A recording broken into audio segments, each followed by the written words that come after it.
نحمدہ و نصلی و نسلم علی سیدنا و شفینا و حبیبنا محمد رسولہ النبی الامین المکین الحنین الکریم الرؤوف الرحیم.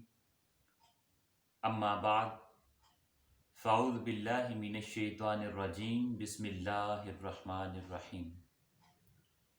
لقد خلقنا الانسان فی احسن تقویم. صدق اللہ مولانا العظیم.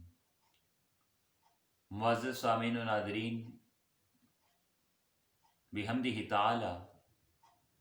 دروس عرفان القرآن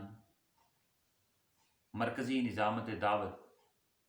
تحریک منہاج القرآن انٹرنیشنل کے زیر اہتمام جاری ہیں، اور آج کی اس نشست میں ہم حضور نبی کریم صلی اللہ علیہ وآلہ وسلم آپ کے حسن کو آپ کے سامنے بیان کرنے کی سعادت حاصل کریں گے. معزز سامعین و ناظرین، خالق کائنات نے انسان کو اشرف المخلوقات پہ پیدا فرمایا. اشرف المخلوقات انسان کو بنایا. ویسے تو کثیر خالق کائنات کی مخلوقات ہیں، اس خلق کا تعلق انسان سے ہے، جنات سے ہے، اور بھی جتنی بھی مخلوقات ہیں جس کو بھی خالق کائنات نے خلق کیا ہے. اب دیکھیں،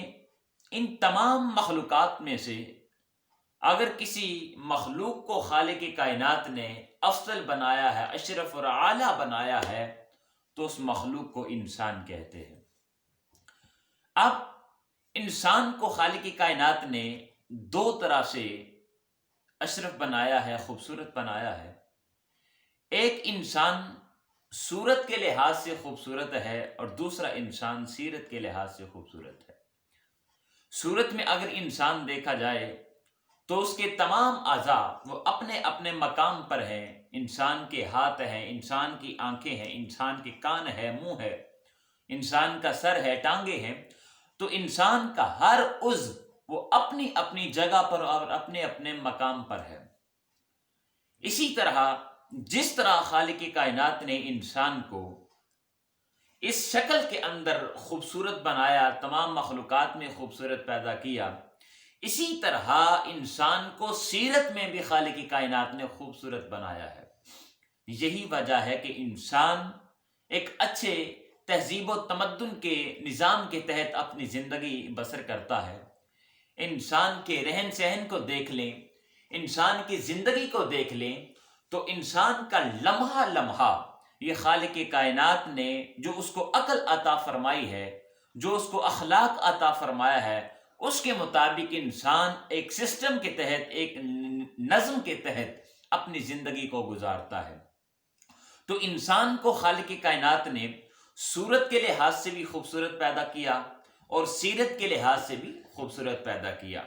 جب انسان تمام مخلوقات میں سے صورت کے لحاظ سے بھی خوبصورت ہے اور سیرت کے لحاظ سے بھی خوبصورت ہے، تو معزز سامعین و ناظرین، پھر اس انسان میں سے جس ہستی کو اور جس ذات کو خالق کائنات نے سب سے افضل اور اعلیٰ بنایا ہے، سب سے اشرف بنایا ہے، اعلیٰ بنایا ہے، افضل بنایا ہے، اس ہستی اور ذات کا نام تاجدار کائنات حضرت محمد مصطفیٰ صلی اللہ علیہ وآلہ وسلم ہے. حضور نبی کریم صلی اللہ علیہ وآلہ وسلم کو خالق کائنات نے خوبصورتی کے لحاظ سے، یعنی ظاہری جسمانی اعضاء کی جو خوبصورتی ہے، اگر اس ظاہری خوبصورتی کو دیکھا جائے تو تمام خلق میں، تمام انسانوں میں خالق کائنات نے آقا علیہ السلام کو خوبصورت پیدا کیا. اور اسی طرح اگر سیرت کو دیکھا جائے، اگر تہذیب و تمدن، رہن سہن، اگر زندگی کا مطالعہ کیا جائے، تو آقا علیہ السلام کی جو زندگی ہے وہ تمام لوگوں کے لیے، تمام مخلوقات کے لیے ایک ماڈل ہے، ایک نمونہ ہے. یعنی آقا علیہ السلام کو خالق کائنات نے خوبصورت کیا، اور یہ خوبصورتی صورت کے لحاظ سے بھی ہے اور سیرت کے لحاظ سے بھی ہے. اب دیکھیں، ایک وقت تھا کہ جب حضرت موسیٰ علیہ السلام نے خالق کائنات کی بارگاہ میں التجا کی باری تعالی ربی ارینی، میں تجھے دیکھنا چاہتا ہوں۔ تو خالق کائنات نے ارشاد فرمایا اے موسیٰ تو مجھ کو نہیں دیکھ سکتا، تو مجھ کو نہیں تک سکتا، لیکن ہاں اگر تم مجھے دیکھنا چاہتے ہو تو میں نے ایک ذات اور ایک ہستی کے اندر اپنا عکس ڈال دیا ہے۔ اس ہستی کا جو نور ہے، اس ہستی کا جو جلوہ ہے، وہ میری ذات اور میری ہستی کا جلوہ ہے، یعنی میرا عکس ہے، اور وہ ہستی حضور نبی کریم صلی اللہ علیہ وآلہ وسلم کی ہستی مبارک ہے۔ اور خالق کائنات نے ارشاد فرمایا اے محبوب اگر آپ میرا جمال دیکھنا چاہیں تو وہ بھی میرے مصطفیٰ علیہ السلام میں آپ دیکھ سکتے ہیں، اگر میرا کمال دیکھنا چاہیں تو مصطفیٰ علیہ السلام کو دیکھ لیں، اگر تم میری رحمتوں کے تلاطم دیکھنا چاہو تو مصطفیٰ علیہ السلام کا تبسم دیکھ لو، اگر تم میری برکتوں کا خزینہ دیکھنا چاہو تو مدینہ کے اندر جس ہستی کو میں نے بھیجا ہے، مبعوث کیا ہے، اس ہستی کو دیکھ لو۔ اگر تم نے آقا علیہ السلام کا دیدار کر لیا، ان کا نظارہ کر لیا، ان کو تک لیا، تو گویا تو نے میری ذات کا عکس اور پرتو دیکھ لیا۔ تو اتنا خوبصورت خالق کائنات نے حضور نبی کریم صلی اللہ علیہ وآلہ وسلم کو پیدا فرمایا۔ اسی طرح حضرت جابر بن سامورہ فرماتے ہیں کہ ایک دن چاند اپنے پورے جوبن پر تھا، چاند چمک رہا ہے آسمان پر۔ حضرت جابر بن سامورہ روایت کرتے ہیں کہ کبھی میں چاند کو دیکھتا ہوں اور کبھی میں آقا علیہ السلام کو دیکھتا ہوں۔ حضور نبی کریم صلی اللہ علیہ وسلم وہ سرخ داری دار چادر میں ملبوس تھے، آپ نے چادر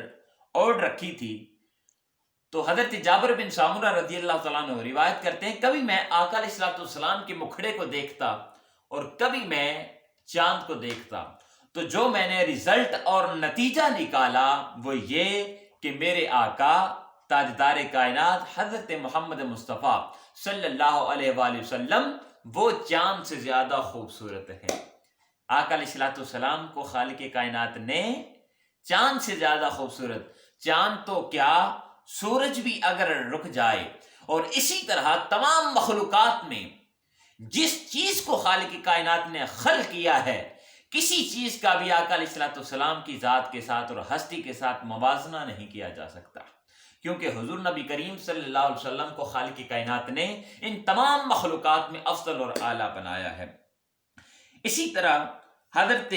براء بن عازب رضی اللہ تعالیٰ عنہ، ان سے کسی نے پوچھا کیا آقا علیہ السلام کا جو چہرہ مبارک تھا کیا وہ مثل السیف تھا، یعنی تلوار کی مانند تھا؟ تو آپ جواب دیتے ہیں لا بل مثل القمر،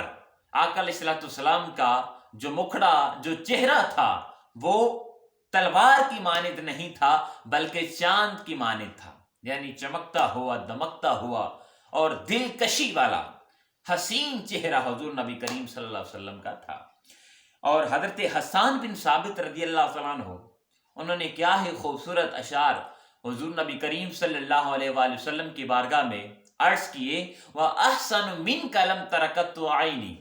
یا رسول اللہ صلی اللہ علیہ وسلم آپ جیسا حسین و جمیل میری آنکھ نے دیکھا ہی نہیں ہے۔ وَأَجْمَلُ مِنْكَ لَمْ تَلِدِ النِّسَاء، آپ جیسا حسین و جمیل کسی ماں نے جنا ہی نہیں ہے۔ اور آگے کیا عرض کرتے ہیں آقا علیہ السلام کی بارگاہ میں، خلقت مبرأ من کل عیب، آقا علیہ السلام کو خالق کائنات نے ہر عیب سے پاک پیدا فرمایا، کسی قسم کا عیب بھی نقص آقا علیہ السلام کی ذات مبارکہ میں نہیں ہے۔ اور آگے عرض کرتے ہیں آقا کی بارگاہ میں کأنک قد خلقت کما تشاء، خالق کائنات نے آپ کو ایسا پیدا کیا جیسا آپ چاہتے تھے۔ بڑے ہی خوبصورت انداز میں حضرت حسان بن ثابت رضی اللہ تعالیٰ عنہ نے آقا علیہ السلام کی بارگاہ میں گلہائے عقیدت پیش کی۔ اسی طرح شیخ عبدالحق محدث دہلوی رحمۃ اللہ علیہ وہ کہتے ہیں کہ آقا علیہ السلام سر سے لے کر پاؤں تک وہ نور ہی نور تھے، سراپا آقا علیہ السلام کا وہ کیا تھا؟ نور تھا۔ اور آقا علیہ السلام کا جو حسن و جمال ہے، اگر وہ کوئی آنکھ دیکھنا چاہے، کوئی شخص آقا علیہ الصلوۃ والسلام کے حسن و جمال کا نظارہ کرنا چاہیں، اور جب وہ آقا علیہ الصلوۃ والسلام کو دیکھ لے تو اس کی آنکھیں چندیا جائیں گی، کیونکہ جس طرح انسان چاند کو یا سورج کو دیکھتا ہے تو انسان سورج کو نہیں دیکھ سکتا، انسان کی آنکھیں چندیا جاتی ہیں، انسان کے اندر وہ طاقت اور قوت نہیں ہے، آنکھ میں وہ دم نہیں ہے کہ انسان سورج کو دیکھ سکے۔ اسی طرح دوستان زیوکار آقا علیہ الصلوۃ والسلام کو خالق کائنات نے اتنا خوبصورت پیدا کیا ہے کہ کسی آنکھ میں اتنا دم نہیں ہے کہ وہ آقا علیہ الصلوۃ والسلام کا دیدار کر سکے۔ وجہ کیا ہے؟ وجہ یہ ہے کہ آقا علیہ الصلوۃ والسلام کو خالق کائنات نے نور ہی نور بنایا ہے۔ اسی طرح میں ایک اور بات عرض کرنا چاہتا ہوں کہ حضرت شاہ ولی اللہ رحمۃ اللہ علیہ آپ فرماتے ہیں کہ میرے والد شاہ عبد الرحیم رحمۃ اللہ علیہ انہوں نے خواب میں دیکھا آقا علیہ الصلوۃ والسلام تشریف لائے تو عرض کرتے ہیں یا رسول اللہ صلی اللہ علیہ وسلم، یوسف علیہ السلام کو دیکھا زنان مصر نے تو انہوں نے اپنی انگلیاں کاٹ لی اور ان کو دیکھ کر لوگ بھوک مٹاتے تھے،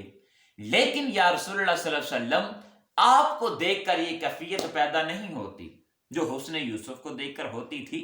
تو آقا علیہ الصلوۃ والسلام نے ارشاد فرمایا کہ خالق کائنات نے اپنی غیرت کی وجہ سے میرا جمال مخفی رکھا ہے، میرے حسن و جمال کو خالق کائنات نے چھپا کے رکھا ہے، مخفی رکھا ہے، اور اگر وہ پردے جو خالق کائنات نے مجھ پر حائل کیے ہیں میرے حسن پر اور میرے جلوہ پر، اگر وہ پردے اٹھ جائیں اور اگر میں اس بشری شکل میں تمہارے درمیان تشریف نہ لاتا تو کسی آنکھ میں اتنا دم نہیں تھا کہ وہ میرا دیدار کر سکتی، اور اگر خالق کائنات وہ پردے اٹھا دے